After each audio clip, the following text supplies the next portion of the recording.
नमस्कार मित्रांनो, गणेश कावानी या युट्यूब चॅनलवर आपलं स्वागत आहे। तर आपण SSC चे प्रीवियस इयर क्वेश्चन पेपर पाहतोय। तर आता या व्हिडिओमध्ये आपण बुद्धिमत्ता या घटकावर जे काही झालेले पेपर आहे 2022 म्हणजे जे पेपर आपले 2023 मध्ये झाले त्या पेपरचं विश्लेषण घेतोय। ठीक आहे, तर चला आता व्हिडिओला सुरुवात करूया।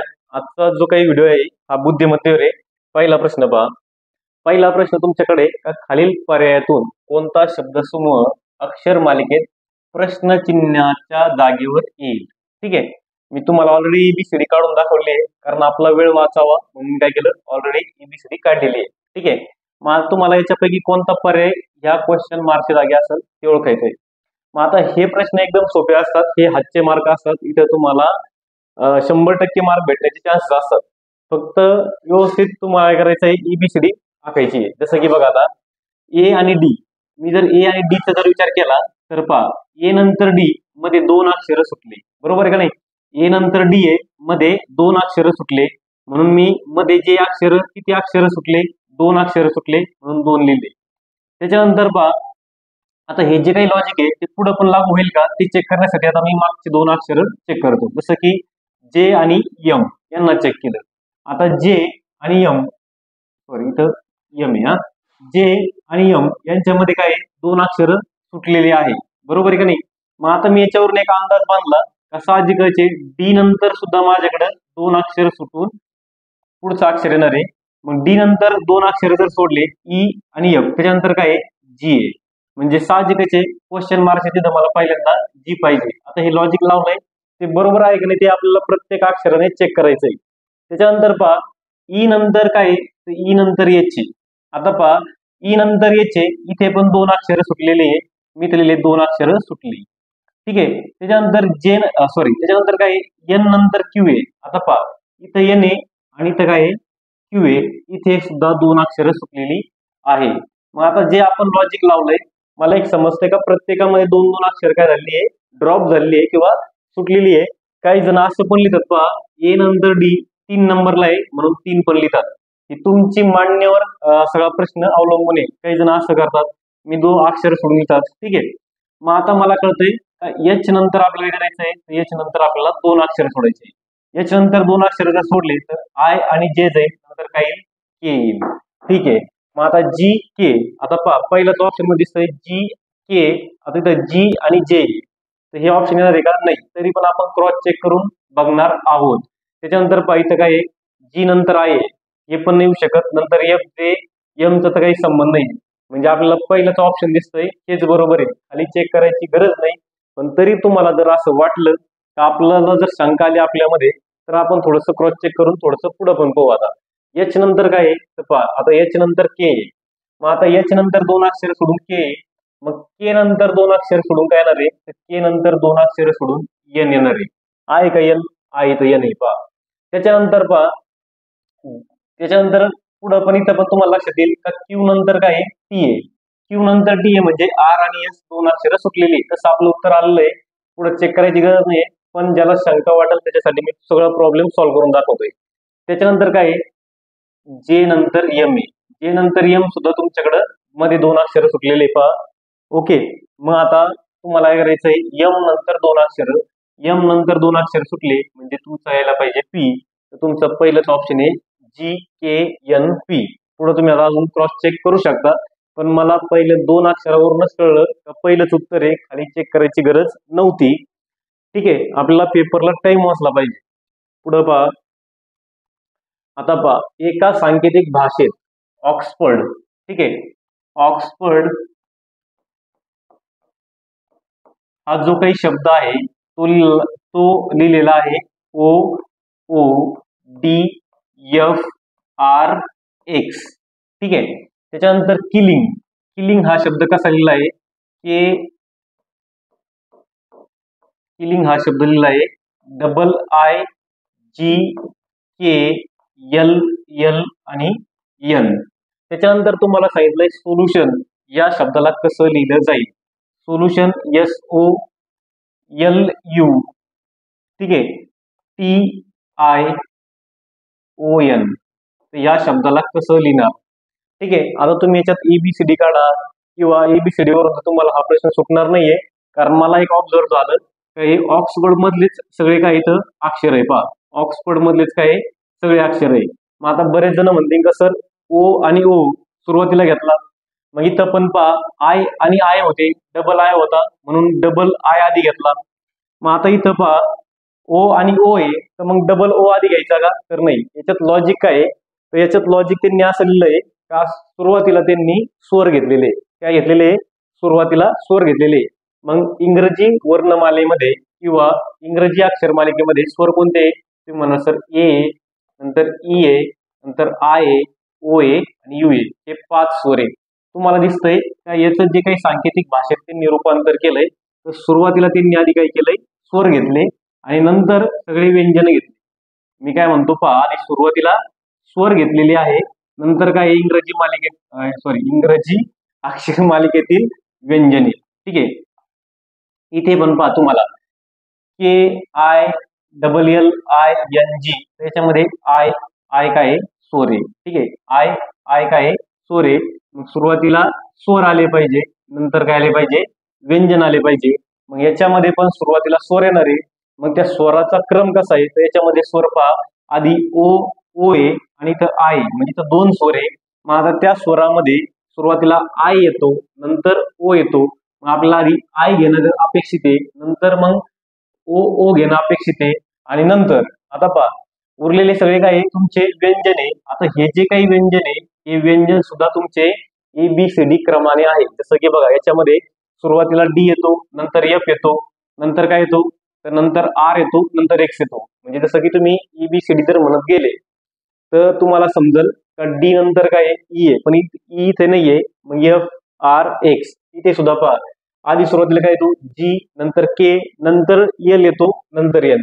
मग इथं आपण आधी स्वर लिहून घेतला, स्वरामध्ये आधी आपल्याकडे आय येणार आहे, नंतर ओ येणार आहे. आता काय राहिलंय, तर आता राहिलं पहा एन टी एल आणि एस. मग आपल्याला एक समजतं अजून काय यू आहे, अजून एक स्वर सापडला पहा, यू पण आहे. हे पहा शेवटचा पण यू पण आहे, तर यू पण येणार इथं. मग आय डबल ओ यू. आता तुम्हाला उरलेले व्यंजन लिहायचे.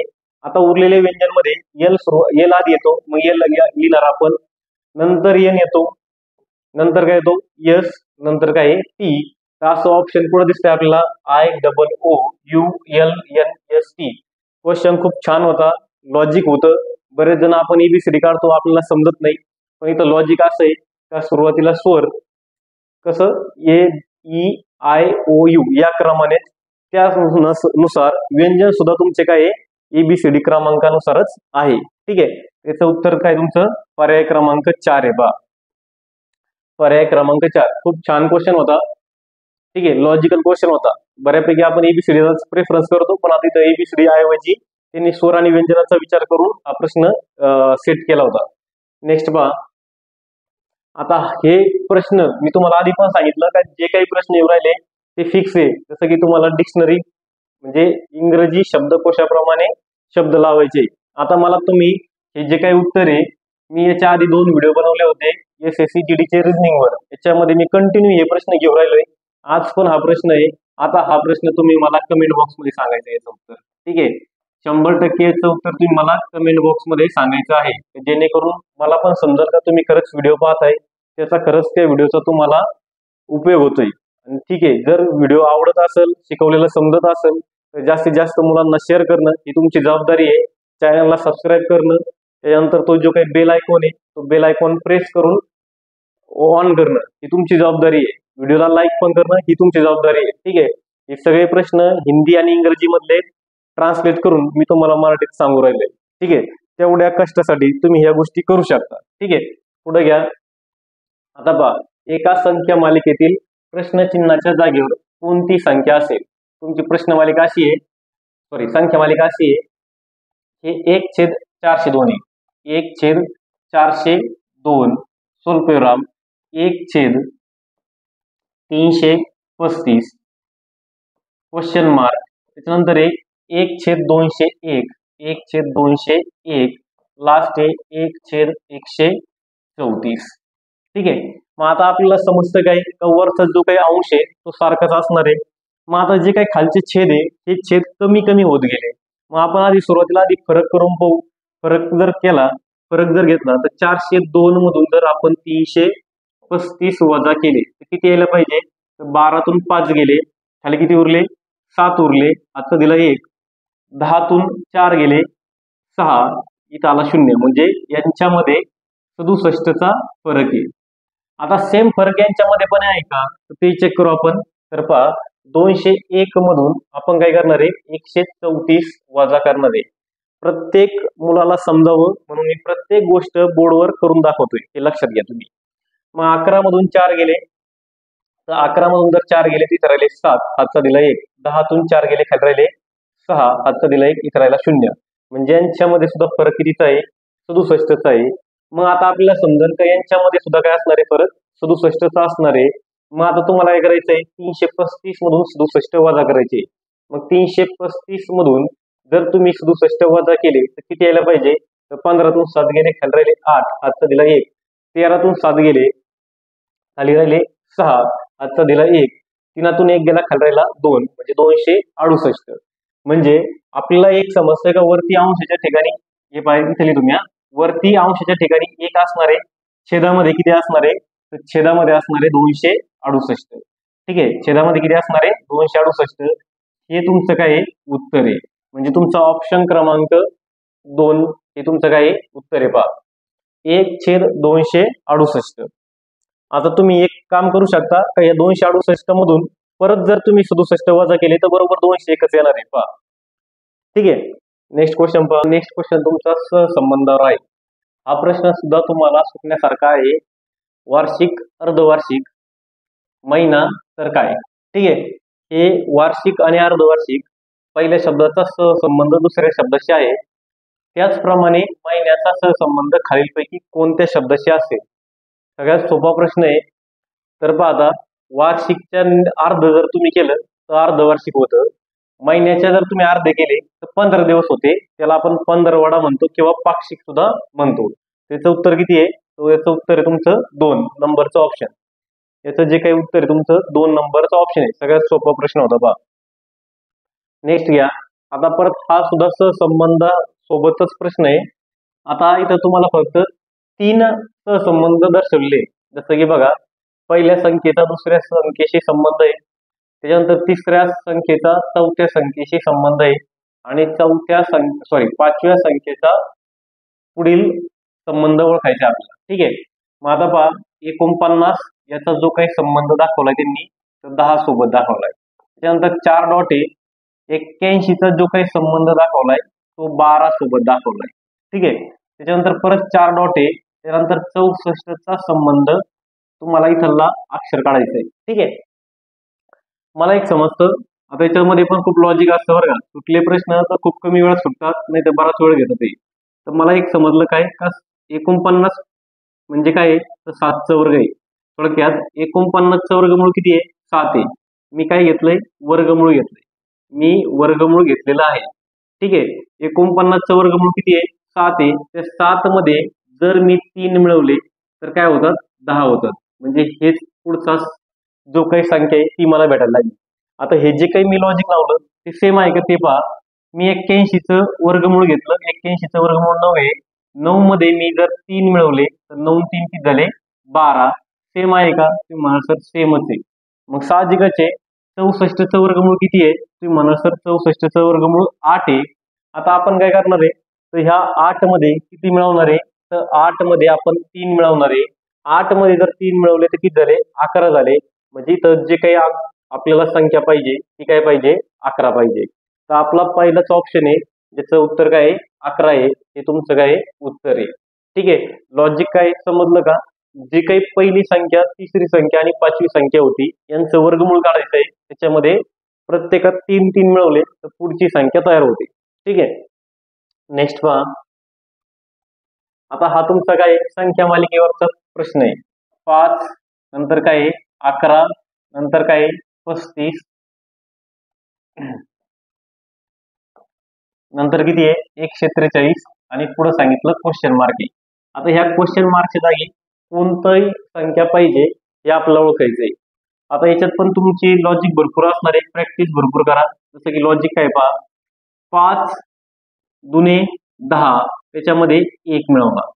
पहा मी काय लावलं लॉजिक 5 गुणाकारामध्ये 2 अधिक 1 म्हणजे पुढची संख्या 5 2 10 10 आणि 1 11. त्याच्यानंतर 11 गुणाकारामध्ये 3 11 3 33 अधिक किती आहे 2 म्हणजे पुढील संख्या काढण्यासाठी मी काय लॉजिक लावलं, जी काही आधीची संख्या होती 11 तिला 3 ने गुणलं प्लस किती केले प्लस 2 केले. मला एक समजायला लागलं का पहा इथं गुणाकारामध्ये 2 आहे, इथं पण चढत्या मध्ये गुणाकारामध्ये 2 आहे, त्याचप्रमाणे इथं प्लस 1 मिळवलाय, इथं प्लस 2 मिळवले म्हणजे काय केलंय गुणाकार चढत्या क्रमाने केलाय आणि बेरीज सुद्धा चढत्या क्रमाने मिळवत गेलो आपण. मग आता मला एक समजणार आहे पुढं का 35 गुणिले काय करायचंय तुम्हाला, तर 35 ला जर तुम्ही 4 ने गुणलं पहा गुणिले 2 गुणिले 3 गुणिले 4 आता पहा प्लस 1 प्लस 2 प्लस 3 35 गुणिले 4 म्हणजे 140 140 मध्ये जर 3 मिळवलं तर बरोबर 143. आता तुम्हाला ही जी काही संख्या असणार आहे ती काय असणार आहे, याला गुणिले 5 करणार आहे तुम्ही 143 गुणिले आधी 5 नंतर किती मिळवणार आहे तर 3 मिळवला, आता मिळवणार आहे 4. मग तुम्ही 143 गुणाकारामध्ये जर 5 केले तर 5 त्रिक 15 हातचा दिला 1 4 25 आणि 1 21 हातचे दिले 2 5 1 5 5 आणि 2 7 714 त्याच्यामध्ये 4 मिळवायचे 714 प्लस 4 719 म्हणजे इथं तुमचा क्वेश्चन मार्क ठिकाणी पाहिजे 719. किती पाहिजे 719. ऑप्शन नंबर 1 काय तुमचं उत्तर 719. प्रश्न व्यवस्थित समजला असेल. पुढे घेतो. आता पहा याच्यावर सुद्धा 100% एक प्रश्न आहे, तुम्हाला कोणत्या घटकावर 100% प्रश्न आहे ना हे घटक चांगले करून ठेवायचे आहे. जसं की सहसंबंध, संख्या मालिका, त्याच्यानंतर हे समीकरण, त्याच्यानंतर तुम्हाला ते डिक्शनरी म्हणजे इंग्रजी शब्दकोश, त्याच्यानंतर तुम्हाला सांकेतिक भाषा, त्याच्यानंतर तुम्हाला निष्कर्ष आणि अनुमान. ठीक आहे, या गोष्टी पण करायच्या आहे. बरं आता काय सांगितलंय, खालील समीकरणात गणितीय पद्धतीने बरोबर करण्यासाठी कोणत्या दोन चिन्हांचा परस्पर बदल करावा लागेल. आता यासारखे प्रश्न पण आपण आधीच्या व्हिडिओमध्ये बघितले. ठीक आहे, मला तुम्ही ऑप्शनने जरी गेले तरी बेस्ट आहे. ठीक आहे, मग आता फक्त दोनच चिन्हांची आदला बदल करायची आहे म्हणजे तुम्हाला डावी बाजू बरोबर उजवी बाजू येणं अपेक्षित आहे. मग आता जर मी पहिला ऑप्शन घेतला तर पहिला ऑप्शन काय आहे भागाकार आणि वजाबाकी आहे. म्हणजे वजाबाकीच्या तिथे काय होणार भागाकार लिहिणार आणि भागाकाराच्या चिन्हाच्या ऐवजी आपण वजाबाकी लिहिणार. मग आता हे जर मी समीकरण लिहिलं तर 64 आता इथं वजाबाकी त्याच्याऐवजी मी काय लिहिणार पहा या दोघांना फक्त आपसामध्ये बदलायचं आहे. मग वजाबाकी असेल तर लिहिणार मी भागाकार 16 गुणाकारला हात लावायचा नाही 24.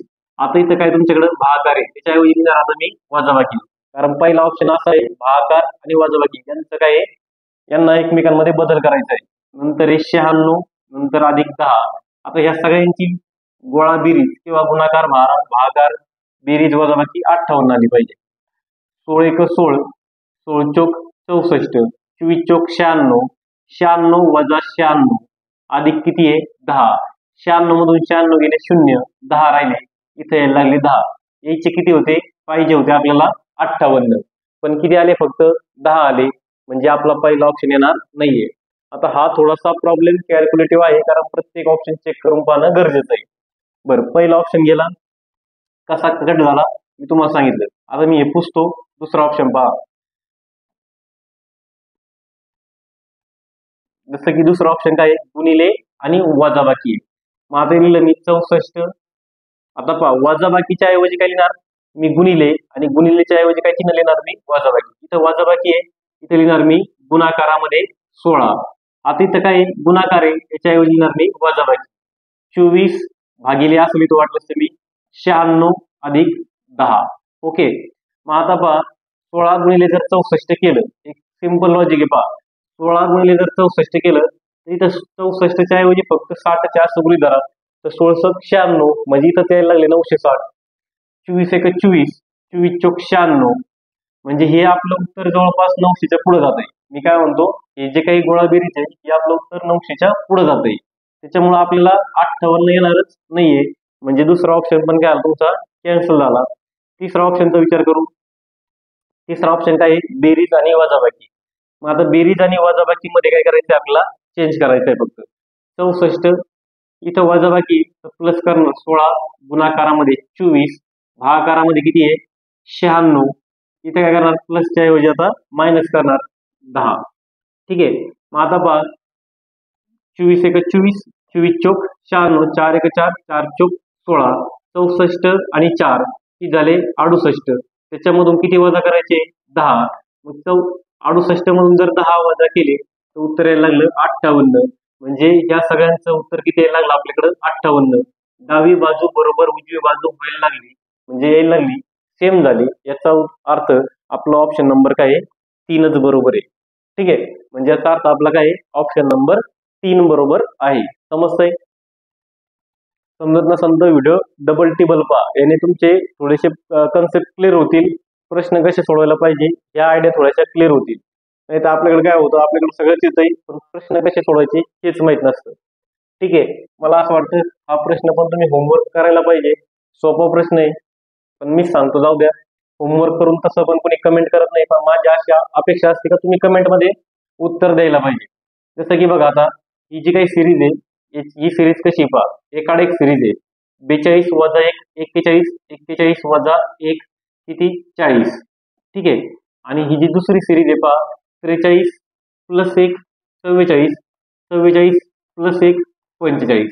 म्हणजे क्वेश्चन मार्क तिथं काय पाहिजे, तर क्वेश्चन मार्क तिथं पाहिजे तुमच्याकडं 40. काय पाहिजे 40. एकदम सोपी होती.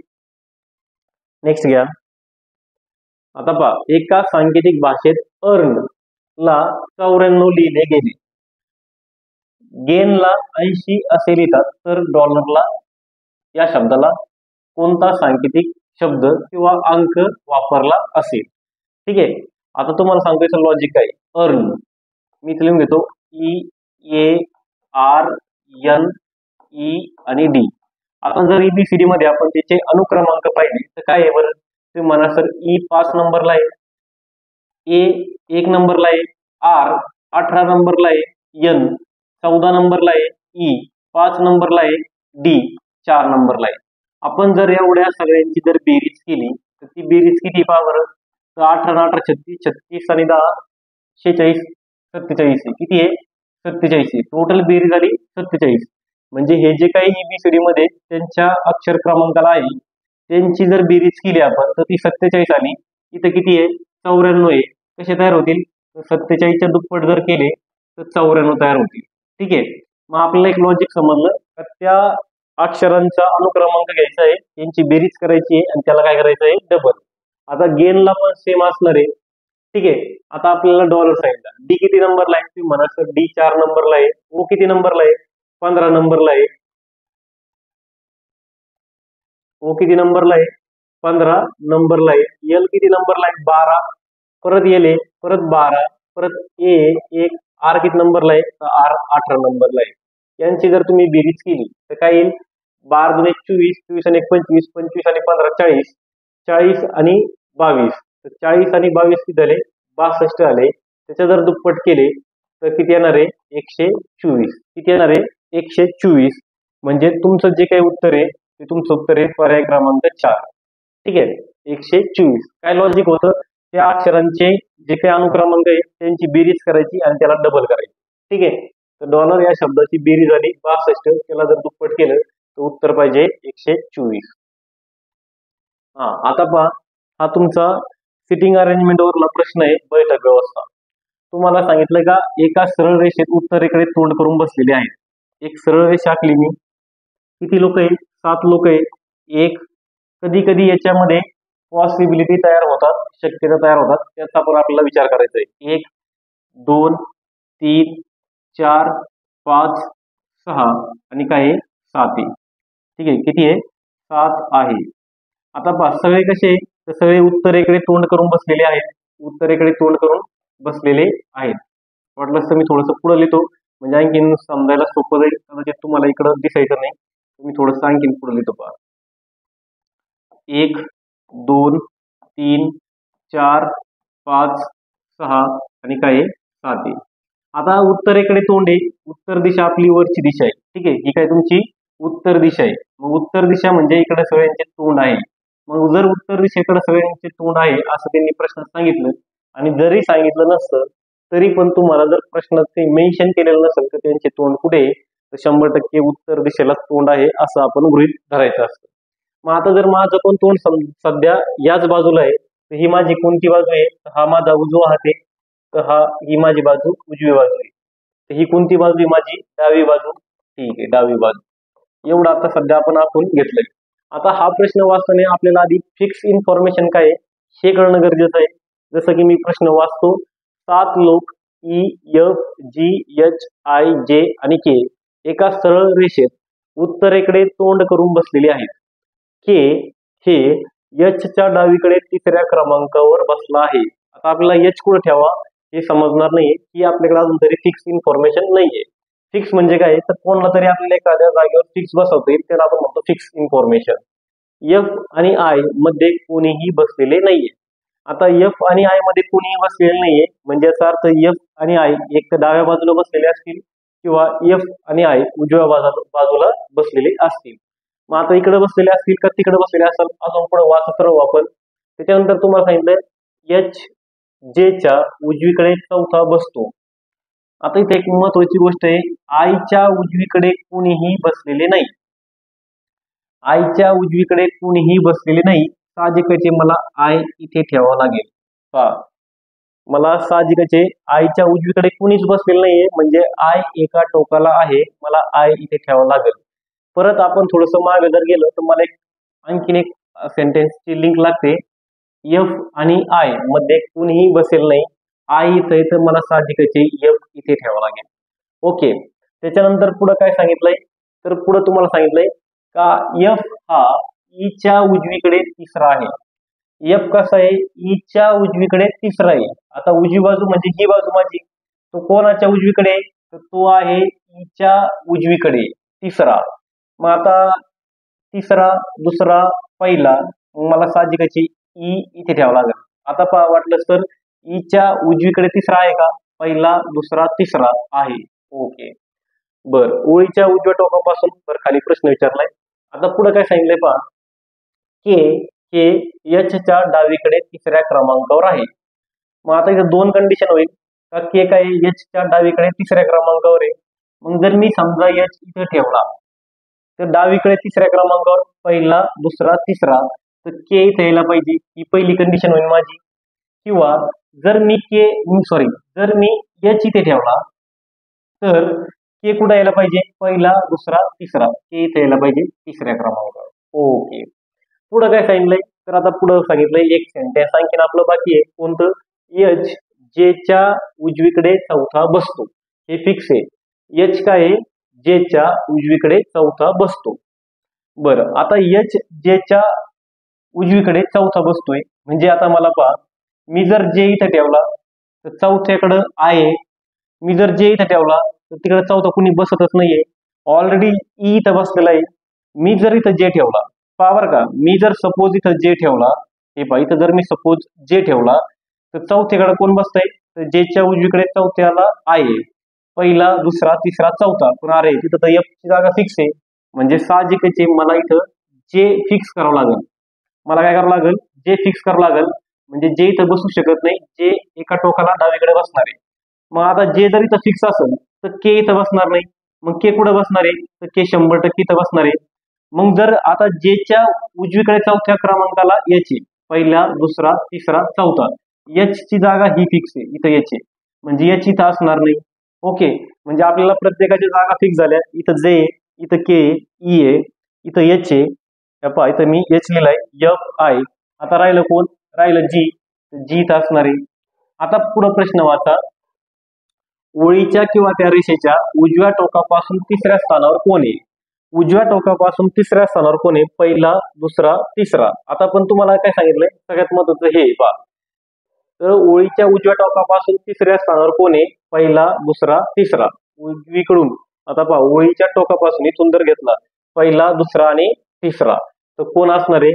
तर तुमचं उत्तर असणार आहे जी असणार आहे. कोण आहे? जी आहे. याचं उत्तर काय आहे?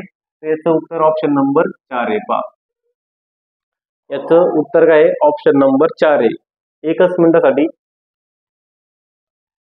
ओळीच्या उजव्या टोकापासून 3ऱ्या स्थानावर 0 क्रमांक, सॉरी 3ऱ्या स्थानावर सांगितलंय. एकच मिनिट थांबा. तर एकच मिनिट थांबा.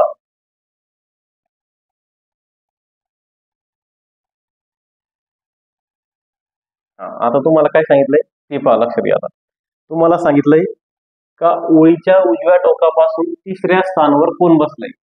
पहिला, दुसरा आणि तिसरा. तिसऱ्या स्थानावर कोण आहे, तर ओळीच्या उजव्या टोकाकडून तिसऱ्या स्थानावर आहे एच आहे. तर तुमचं उत्तर काय पाहिजे, एच पाहिजे. पहिला ऑप्शन पाहिजे. काय पाहिजे, पहिला ऑप्शन पाहिजे. एच. क्वेश्चन पहा तुमचा नातेसंबंधावर आहे. याच्यावर सुद्धा तुमच्याकडे एक क्वेश्चन फिक्स असतो. जी तुम्हाला इन्फॉर्मेशन दिली या सिम्बॉलच्या फॉर्म मध्ये ती सत्य आहे किंवा तेच खरं आहे म्हणून त्याला आपण याच्यामध्ये इन्क्लूड करायचं आहे. जसं की आता पहा, मी प्रश्न कसं सोडवतो पहा. जसं की तुम्हाला सांगितलं ए अँड डी. आता अँडचा अर्थ इथं काय पहा, तर अँडचा अर्थ इथं पहा काय आहे, ए हे बी ची पाती आहे, अरे बी चा पती आहे असं असणार आहे. ठीक आहे, ए हा बी चा पती आहे. थोडीशी टायपिंग मिस्टेक आहे, इथं मी लिहितो पहा, ए हा बी चा पती आहे. ठीक आहे, थोडीशी टायपिंग मिस्टेक आहे. बरं, मग आता इथं तुम्हाला काय करायचं आहे, सेम तेच करायचंय. ए अँड डी याचा अर्थ काय आला, तुम्ही म्हणा सर ए काय आहे, डी चा पती आहे. ए डी चा पती आहे, मग हे दोघं नवरा बायको आहे. हा पती असल्यामुळे इथं मी प्लस लिहिणार, ही लेडीज असल्यामुळे इथं मायनस लिहिणार. ठीक आहे, पुढं पहा, D at the rate Q. At the रेटचा अर्थ काय, ए ही बी ची मुलगी आहे. मग याचा अर्थ काय, डी ही क्यू ची मुलगी आहे. डी कोणाची मुलगी आहे, क्यू ची. मग क्यू ला वरती टाका आपण. ठीक आहे, कारण का ती मुलगी आहे कोणाची, क्यू ची आहे ती मुलगी, कारण ती ऑलरेडी लेडीज आहे. त्याच्यानंतर पहा क्यू स्टार बी. आता स्टारचा अर्थ काय, इथे पहा स्टारचा अर्थ ए हा बी चा मुलगा आहे. म्हणजे याचा अर्थ काय आला, तर याचा अर्थ आला क्यू हा बी चा मुलगा आहे. मग क्यूच्या आणखी वर एक कोणतरी असणार आहे, कोण येतो, बी. कारण क्यू कोणाचा मुलगा आहे, बी चा मुलगा आहे. पुढे परत सांगितलंय का बी स्टार के. याचा अर्थ पण तोच आहे का बी के चा मुलगा आहे. मग आता बी पण कोणाचा तरी मुलगा आहे, मग बी कोणाचा मुलगा आहे, के चा मुलगा आहे. ठीक आहे, हे मुलगा आहे, हा मुलगा आहे आणि ही मुलगी आहे. ठीक आहे, आता पुढे तुम्हाला काय सांगितलंय, तर डी चा केशी काय नाते आहे. ठीक आहे, तर डी चा केशी नाते काय. मग आता पहा, आपल्याकडे ही एक पिढी आहे, ही पहिली पिढी, दुसरी पिढी, तिसरी पिढी आणि ही चौथी पिढी, अशा 4 पिढ्या आहे आपल्याकडे. ठीक आहे, मग आता 4 पिढ्या असेल तर के आणि डी चा संबंध लावायचा आहे तुम्हाला. तर डी चा केशी नाते काय, म्हणजे डी के चा कोण लागतो, याचा अर्थ असा आहे. काय अर्थ आहे, डी के चा कोण लागतो, के चा मुलगा बी, तो मुलाचा मुलगा क्यू, म्हणजे बी चा मुलगा क्यू आणि क्यू ची मुलगी डी. मग साहजिकच आहे के आणि डी यांचं नातं काय आहे, तर ते पंतू आहे. काय आहे, पंतू. जसं की पहा, मुलगा, नातू आणि पंतू. तर तुमचा ऑप्शन काय यायला पाहिजे, तर ऑप्शन यायला पाहिजे 4 नंबर पंतू. ठीक आहे, काय यायला पाहिजे, पंतू. 4 पिढ्या आहे, 4 पिढ्यांमध्ये काय असणार आहे, साहजिकच आहे पंतू असणार आहे. नेक्स्ट पहा, आता पहा आपण तुमचा एक बैठक व्यवस्थेवर प्रश्न आहे. बैठक व्यवस्थेवर प्रश्न तुम्हाला जमला पाहिजे. पहा आता काय सांगितलंय, अमीर, बंटी, लेक्सी, दीप, ईशान, फैज, गौरव आणि हरीश एका चौकोनी टेबलाभोवती बसले आहे. बरं, चौकोनी टेबलाभोवती बसलेले आहे, तर आपण आधी चौकोनी टेबल काढून घेऊ. ठीक आहे, चौकोनी काय करू आपण, टेबल काढून घेऊ. समजा हा आपला काय चौकोनी टेबल आहे. ठीक आहे, हा आपला काय चौकोनी टेबल आहे.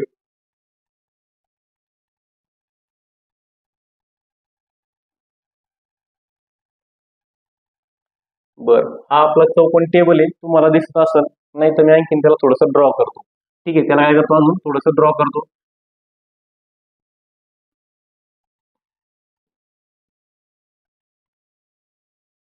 हा आपला चौकोनी टेबल आहे.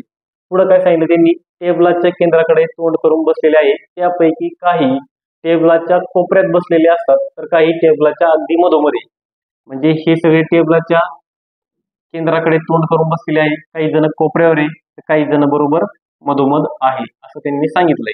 ठीक आहे, त्यांनी सांगितलंय, आपण पण लिहिलंय, काय अडचण नाही. ठीक आहे, पुढे पाहता तुम्हाला मी सांगितलं का एक फिक्स इन्फॉर्मेशन आपल्याला पकडायची. आधी पण सांगितलं, आता पण सांगतो जसं की बघा, दीप गौरवच्या उजवीकडे तिसरा बसलेला आहे. आता दीप काय आहे, तर गौरवच्या उजवीकडे तिसरा बसला आहे. पण नेमकं तो मधोमध बसले का कोपऱ्यावर बसले हे माहित नाही. ठीक आहे, आता पुढे एक सांगितलंय, दीप एका कोपऱ्यात बसला आहे. आता इथं समजलं का आपल्याला दीप काय आहे, एका कोपऱ्यात बसलाय. मग मी दीप एका कोपऱ्यावर ठेवून देतो. ओके, मग दीप एका कोपऱ्यात बसलाय. आता परत पाठीमागच्या सेंटेन्स कडे जर आपण आलो तर काय सांगितलं होतं, दीप गौरवच्या उजवीकडे तिसरा बसला आहे. आता तुम्हाला ही माझी उजवी बाजू आहे, ही माझी डावी बाजू आहे. मला गौरवच्या उजवीकडे तो तिसरा आहे. मग जर मी गौरव 1 2 3 इथं जर मी गौरव ठेवला तर माझी त्या गौरवची उजवी बाजू ही आणि डावी बाजू ही, तर डावीकडून तिसरा होईल. आपल्याला उजवीकडून तिसरा पाहिजे, म्हणजे मला साहजिकच गौरव इथे बसावं लागेल. पुढे बसावं लागेल, गौरव इथे बसावं लागेल, जेणेकरून त्याची उजवी बाजू पहिली दुसरी तिसरी हे फिक्स झालं. पुढे सांगितलंय, बंटी फैजच्या उजवीकडे दुसऱ्या बाजूला बसला आहे. बर, आता बंटी फैजच्या उजवीकडे दुसऱ्या बाजूला बसला आहे. हे आपल्याला काय, याच्यावरून काय आपण अजून काही गोष्टी क्लिअर होऊन राहिल्या. पुढे काय सांगितलं पहा, फैज कोणत्याही कोपऱ्यात बसलेला नाही. ओके, आता तुम्हाला सांगितलंय बंटी दीपकच्या शेजारी बसलेला नाही. आता दीपच्या शेजारी, बंटी दीपच्या शेजारी बसलेला नाही. अजून पुढे काय, हरीश आमिरच्या शेजारी बसला आहे. हरीश टेबलच्या कोठेही मधोमध बसलेला नाही. हरीश आणि लेक्सी यांच्यामध्ये फक्त एकच व्यक्ती बसली आहे. तर बंटीच्या डावीकडे दुसरा कोण बसलेला आहे. बर, आता पहा, बंटी फैजच्या उजवीकडे दुसऱ्या बाजूला बसला आहे. फैज कोणत्याही कोपऱ्यात बसलेला नाहीत. मग फैज कोणत्याही कोपऱ्यात बसला नाही, तर फैजला तुम्ही कुठे ठेवू शकता, आता तुम्ही कुठे ठेवू शकता, फक्त कोपऱ्यात नाही ठेवणार तुम्ही. मी सपोज इथे ठेवतो फैज, सपोज म्हणतोय मी इथे ठेवला फैज. आता पहा, फैज कोणत्याही कोपऱ्यात बसलेला नाही. आता पहा, बंटी फैजच्या उजवीकडे दुसऱ्या बाजूला आहे. आता बंटी फैजच्या उजवीकडे दुसऱ्या बाजूला आहे. उजवीकडे म्हणजे पहिली दुसरी, म्हणजे इथे काय असणार आहे, बंटी. ओके, इथे कोण असणार आहे, बंटी असणार आहे. त्यांनी सांगितलं पण पहा, बंटी दीपच्या शेजारी बसलेला नाही. नाहीच बसलो, तो तिकडे बसलाय. ठीक आहे, आता पुढे काय सांगितलंय, हरीश आमिरच्या शेजारी बसला आहे. ठीक आहे, हरीश काय, आमिरच्या शेजारी बसला आहे. हरीश टेबलच्या कोठेही मधोमध नाही. हरीश टेबलच्या कोठेही मधोमध नाही. मग आता हरीश टेबलच्या कोठेही मधोमध नाही म्हणजे तो कोपऱ्यावर असणार आहे. पुढे एक गोष्ट आहे का, हरीश आमिरच्या शेजारी बसला आहे. मग आता मी काय करतो, आता पहा इथं बंटी आहे. आता दोनच जागा आहे शेजारी शेजारी बसवण्यासाठी. मी टाकतो इथं आमिर. काय टाकलं मी इथं, आमिर. पहा बरं का, कारण काय, आमिरच्या शेजारी हरीश बसले. मग आमिर इथं टाकला तर हरीश काय असणार आहे, इथं असणार आहे. का बरं, कारण तो कोणत्या तरी कॉर्नरवर बसलेला आहे. ठीक आहे, मग मी लिहिला हरीश. मग आता इथं आमिर, हरीश, दीप, फैज, गौरव. आता पुढे काय सांगितलं तुम्हाला, हे महत्वाचं आहे, हरीश टेबलच्या कोठेही मधोमध नाही, कोपऱ्यावर बसवलं त्याला. हरीश आणि लेक्सी यांच्यामध्ये फक्त एकच व्यक्ती बसली आहे. हरीश आणि लेक्सी यांच्यामध्ये फक्त एकच व्यक्ती बसली आहे. इकडून आमिर आहे, इथं हरीश आहे, इथं कोण असणार आहे, लेक्सी असणार आहे. कोण असणार आहे, लेक्सी असणार आहे. त्यांच्यामध्ये एकच व्यक्ती बसली, गौरव. आता राहिला एकच, कोण राहिला, ईशान राहिला. तो ईशान इथं असणार आहे कोपऱ्यावर. ठीक आहे, सिटिंग अरेंजमेंट पहा, मी 2-3 वेळा रिपीट करून बोलून ते लॉजिक लावून समजून सांगू राहील तुम्हाला, कारण तुम्हाला पण हे असं पेपरला लिहायचंय. ईशान काय असणार आहे, कॉर्नरला असणार आहे. आता पुढे तुम्हाला विचारलंय, तर बंटीच्या डावीकडे दुसरे कोण बसले आहे. बंटीच्या डावीकडे दुसरे कोण बसले आहे. बंटी इथे, त्याच्या डावीकडे पहिला दुसरा, तर कोण बसले, फैज बसलेला आहे. म्हणजे तुमचं ऑप्शन नंबर 4 कोण बसलेलं आहे, फैज. ठीक आहे, तर हे ऑप्शन नंबर तुमचं काय आहे, 4 आहे. समजतंय का प्रश्न. पहा, सिटिंग अरेंजमेंट व्यवस्थित जमली पाहिजे तुम्हाला. नेक्स्ट पहा, आता नेक्स्ट पहा, खालील पर्यायातून कोणता शब्द समूह, आता या टाईपचे पण भरपूर प्रश्न येऊ राहिले आपल्याला. अक्षर मालिकेत प्रश्नचिन्हाच्या जागेवर ई. आता EBCDचे, बर EBCD आहे तर कशी आहे ते पण पहा. जसं की मी आता EBCD काढतो, ABCDEFGHIJKLMNOPQRST R S T U V W X Y आणि झेड. ओके, वाय नंतर काय यू ए, किती अक्षर सुटले मध्ये 1 2 3 4 अक्षर सुटले, हे 4 अक्षर आपले सुटले. ठीक आहे, बरं यू नंतर काय यायला पाहिजे हे आपल्याला माहित नाही, पण यम नंतर काय आहे. आता पहा यम नंतर आहे, यम इथे. आता काय सांगितलं तुम्हाला का यम नंतर काय आहे, यम नंतर 1 2 3 इथं 3 अक्षर सुटले. पहा नंतर काय आहे तुमच्याकडं आहे. बरं मग आता यू वाय नंतर काय यू आहे ना, हा इथं सॉरी 4 अक्षर नाही 3च अक्षर आहे. पहा वाय नंतर यू आहे 3 अक्षर सुटले, यम नंतर आहे मध्ये 3 अक्षर सुटले. मग आता यू नंतर सुद्धा तुमचे 3 अक्षर सुटले पाहिजे, 1 2 3 हे 3 अक्षर सुटले तर क्यू यायला पाहिजे. ते इथं काय यायला पाहिजे क्यू. बरं इथं लिहिलं मी सेपरेट लिहिला क्यू. त्याच्यानंतर पहा डब्ल्यू नंतर टी आहे. बरं डब्ल्यू नंतर टी आहे, मग डब्ल्यू आणि टी मध्ये किती अक्षर सुटतात, म्हणा सर 2 अक्षर सुटतात. त्याच्यानंतर मग आता तुम्हाला पुढे सांगितलं का टी नंतर पण 2 अक्षर सुटले पाहिजे. टी नंतर जर 2 अक्षर सुटले, हे पहा 2 अक्षर जर सुटले तर काय येतोय परत क्यू येतोय. क्यू क्यू मला पर्यायामध्ये पहा इथं दिसतंय डबल क्यू, खाली कुठे डबल क्यू दिसून राहिला, म्हणजे याचं उत्तर काय आपलं पहिलंच आहे. क्रॉस चेक करायची गरज नाहीये, पण तरी चेक करून पाहू. आता हे झालं, इथं आला क्यू. आता क्यू नंतर परत 2 अक्षर सोडायचे आपल्याला. मग क्यू नंतर मी जर 2 अक्षर सुटले तर काय येतो रे एन येतोय. इथं आला आहे का एन, तुम्हाला सर आलेला आहे एन. ठीक आहे, आता ही सिरीज तुमच्या लक्षात आली असेल, तुम्ही याला सहज सोडवू शकता. ठीक आहे, तर उत्तर काय आपलं पहिलंच आहे. बाकी जर तुम्ही चेक करा नका करू काही गरज नाहीये, कारण सुरुवातीला क्यू क्यूच आहे, प्रत्येक चेक करून पाहायची गरज नाहीये. बरं नेक्स्ट पहा. आता हा हे समीकरण आहे परत. आता याचं उत्तर तुम्ही कमेंट बॉक्स मध्ये सांगा बरं 100%, कारण ऑलरेडी आपण याच्या टाईप मधला प्रश्न घेतलाय. ऑलरेडी काय केलंय आपण, याच्या टाईप मधला आधी एक प्रश्न झालाय. काय करायचंय, चिन्हांची आदला बदल करायची आहे. तर या टाईपचा प्रश्न झालाय. तुम्ही काय करणार आहे, तुम्ही त्याचं उत्तर कमेंट बॉक्स मध्ये सांगणार आहे. नेक्स्ट पहा. हा आता तुम्हाला आरशातील प्रतिबिंब ओळखा असं सांगितलेलं आहे. आता आरशातील प्रतिबिंब ओळखायचं आहे, कसं ओळखणार पहा. ज्या वेळेस समजा मी जर समजा ए काढला, तर इथं जर मी आरसा ठेवला तर तो मला ए हाय असाच दिसतो. मी जर समजा बी काढला, इथं जर आरसा ठेवला तर ही बाजू, हे पहा ही बाजू माझी पहिली दिसणार, म्हणजे अशी दिसणार. पहा हे तुमच्या लक्षात आलं पाहिजे. ओके, पहा इथं बी आहे इथं बी. मग आता साहजिकच स्टार्ट काय होणार आहे, आधी आपल्याला एन पासून स्टार्ट होणार आहे. काय होणार आहे, एन पासून स्टार्ट. बर एन पासून स्टार्ट आहे, इथं पण एन पासून स्टार्ट आहे, इथं पण एन पासून स्टार्ट आहे, इथे पण एन पासून स्टार्ट आहे, पण इथं कॅपिटल एन आहे. असं थोडं आहे का आपण स्मॉल एन पाहतोय आणि आरशात लगेच कॅपिटल एन दिसल, किंवा असं आहे का आपण बारीक आहे आरशामध्ये लगेच जाड दिसल, असं होत नाही. तर त्याच्यामुळे हा ऑप्शन तुमचा काय झालाय कॅन्सल झालेला आहे. ठीक आहे, त्याच्यानंतर काय कॅन्सल होईल ते पाहता. फक्त मी कसं कॅन्सल करू राहिलो त्याचं लक्ष द्या तुम्ही. ठीक आहे, एक ऑप्शन कॅन्सल झाला. त्याच्यानंतर मी जर विचार केला आता इथं शेवटी काय रे ई आहे का नाही, कसं आहे स्मॉल आहे. इथं पहा बरं कसं दिसतोय कॅपिटल दिसतो का नाही. तुम्हाला हा सर हा ऑप्शन कॅन्सल करून टाका. आता 2च ऑप्शन राहिले. ठीक आहे, आता 2च ऑप्शन राहिले. त्याच्यानंतर ईच्या शेजारी काय रे स्मॉल यू आहे, हे पहा इथं कॅपिटल यू आहे. हा ऑप्शन येईल का, नाही, कॅन्सल झाला. एकच ऑप्शन आहे पहिला, हेच तुमचं काय उत्तर आहे. प्रश्न कसा सोडवायचा समजलं. अजून एक शॉर्ट ट्रिक्स आहे, पण आता तुमचे पेपर ऑनलाईन आहे त्याच्यामुळे ती सांगणार नाही.